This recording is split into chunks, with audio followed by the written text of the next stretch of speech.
নমস্কাৰ শ্বেয়াৰ মাৰ্কেটৰ মুখ্য বাতৰিলৈ স্বাগতম জনাইছো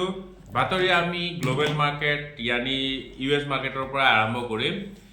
ইউএছ মাৰ্কেট কালি বিশেষকৈ ডাও জোন্স অলপমান প্ৰফিট বুকিং দেখাইছে কাৰণ কালি জব ডেটা ওলাইছে ইউএছৰ জব ডেটা ওলাইছে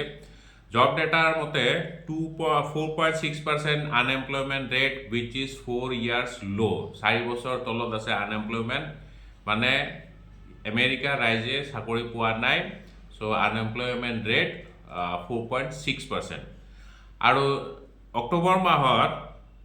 64,000 জব তেওঁলোকে ৰাইজক দিব পাৰিছে কিন্তু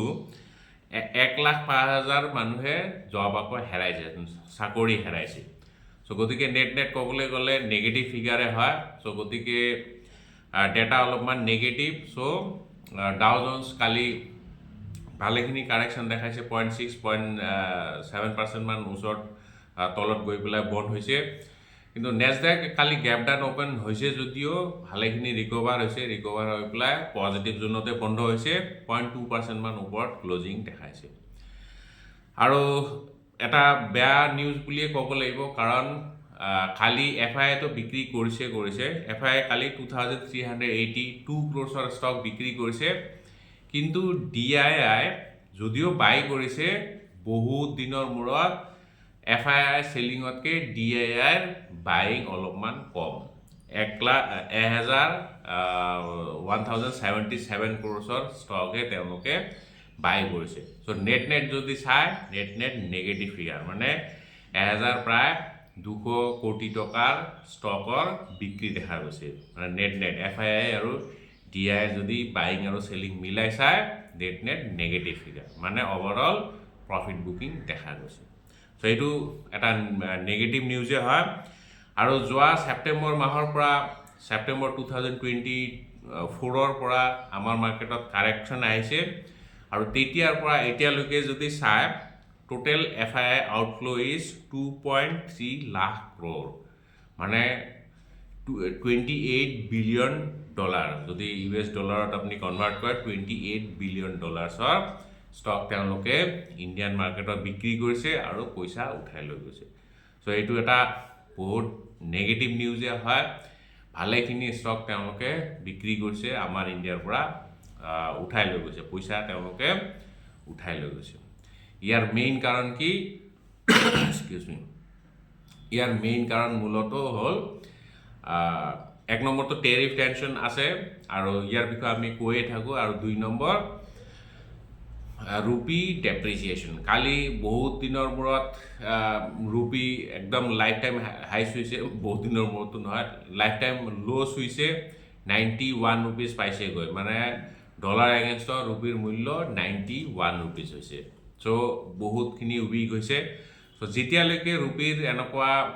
দুৰ্বলতা চলি থাকিব তেতিয়ালৈকে এফআইআই ইণ্ডিয়াত ঘূৰি নাহে তেওঁলোকে ষ্টক বিক্ৰী কৰি পেলাই ডলাৰ তেওঁলোকে কনভাৰ্ট কৰিব সো গতিকে তেওঁলোক আকৌ ঘূৰি আহিবলৈ হ'লে আমাৰ ৰুপি অলপমান মজবুত হ'ব লাগিব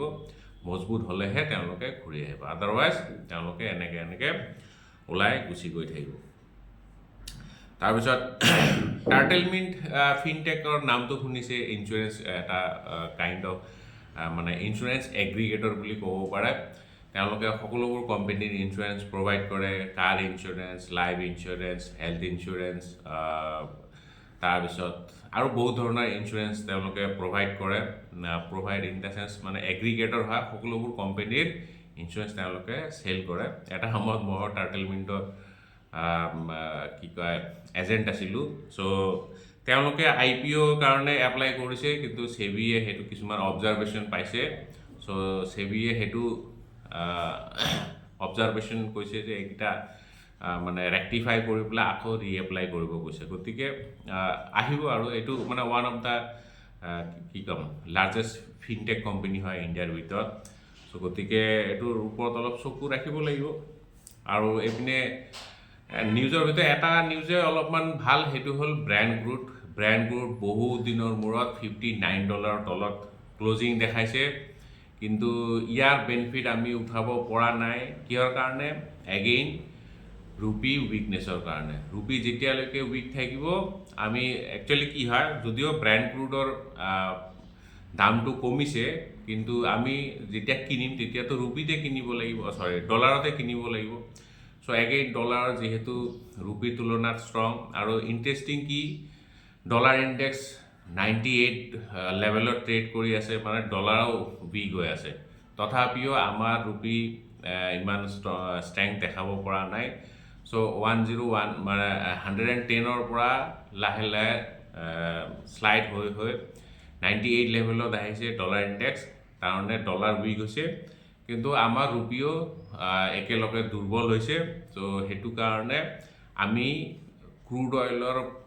প্ৰাইচটো যে কমিছে ইয়াৰ ফাইদাটো উঠাব পৰা নাই যিয়ে নহওক এতিয়া অলপমান ষ্টক স্পেচিফিক নিউজ চাব লাগিব ওলা ইলেক্ট্ৰিক চাব লাগিব ওলা ইলেক্ট্ৰিক CEO কো ফাউণ্ডাৰ ভাবিশ আগৰৱালে ষ্টক বিক্ৰী কৰিছে তেওঁৰ যোনখিনি ষ্টেক আছিল তাৰে ভিতৰত 0.6% মান ষ্টেক বিক্ৰী কৰিছে 2.6 ক্ৰ'ৰ্ছৰ ষ্টক তেওঁ বিক্ৰী কৰিছে প্ৰাইচ হ'ল প্ৰায় 35 ৰুপিজত 34.99 ৰুপিজত বিক্ৰী কৰিছে আৰু ভেলুৱেশ্যন যদি চাই 92 ক্ৰ'ৰ্ছৰ ষ্টক তেওঁ বিক্ৰী কৰিছে চ' প্ৰমোটাৰে বা কো ফাউণ্ডাৰে যেতিয়া ষ্টক বিক্ৰী কৰে সেইটোতো অলপমান নেগেটিভ যেন লাগে আৰু যিহেতু